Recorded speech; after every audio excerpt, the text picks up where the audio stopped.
Bonjour, on continue la correction du sujet de brevet Amérique du Nord, 4 juin 2019.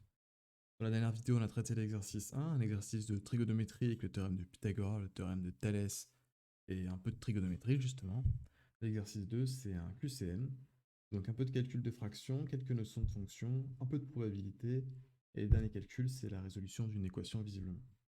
Donc ces 4 affirmations, on doit montrer si c'est vrai ou si c'est faux. Donc on va les faire dans l'ordre, on va commencer par la première. Alors la première qui est un cas simple, c'est juste un calcul de fraction. On commence par faire l'addition. On observe pour l'addition 3 sur 5 plus 1 sur 2. Rappel, le dénominateur doit être commun pour effectuer une addition ou une soustraction de fraction. On a donc 3 fois 2 plus 1 fois 5, 2 fois 5. C'est donc égal à 6 plus sur 10. On obtient 11 sur 10. On va désormais faire le deuxième, qui est donc 3 plus 1 sur 5 plus 2 égale 4 sur 7. On observe de manière assez évidente que 4 sur 7 est différent de 11 sur 10. Donc c'est faux. On passe à la question 2. On considère la fonction f de x 5.3x. L'image de moins 1 par f est moins 2. On a donc la fonction f de x égale 5.3x. Et on veut vérifier que f de moins 1 égale moins 2. C'est la question qu'on se pose. Est-ce que c'est vrai, est-ce que c'est faux? Bon, on pose des calculs. On a donc f de moins 1 égale 5 moins 3 fois, pas de parenthèse ici, moins 3 fois moins 1. C'est donc égal à 5 moins plus 3, parce que moins et moins, ça fait plus. On obtient 8. Et 8 est différent de moins 2. Encore une fois, c'est faux. Question 3. On considère deux expériences aléatoires. Expérience numéro 1, choisir au hasard un nombre entier compris entre 1 et 11, 1 et 11 inclus. Expérience numéro 2, lancer un dé équilibré à 6 faces, numéroté de 1 à 6, et annoncer le nombre qui apparaît sur la face du dessus. Ok. Donc l'affirmation est: il est plus probable de choisir un nombre premier dans l'expérience 1 que d'obtenir un nombre pair dans l'expérience 2.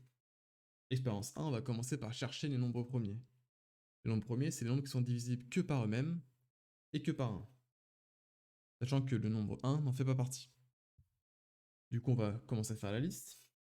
Donc le nombre premier, ça va être 2, ça va être 3, ça va être 5, et ça va être 7 et 11.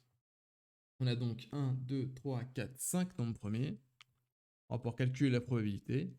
Donc le nombre d'événements qui nous intéresse, c'est 5, divisé par le nombre d'événements au total dans l'expérience, c'est 11. On a donc une probabilité de 5 sur 11. On va faire l'expérience numéro 2, on lance un dé équilibré à 6 faces, on cherche le nombre de faces paires. Donc le nombre de valeurs paires entre 1 et 6, c'est 2, 4, 6. 2, 4, 6. Du coup, on a 3 possibilités dans l'événement qui nous intéresse.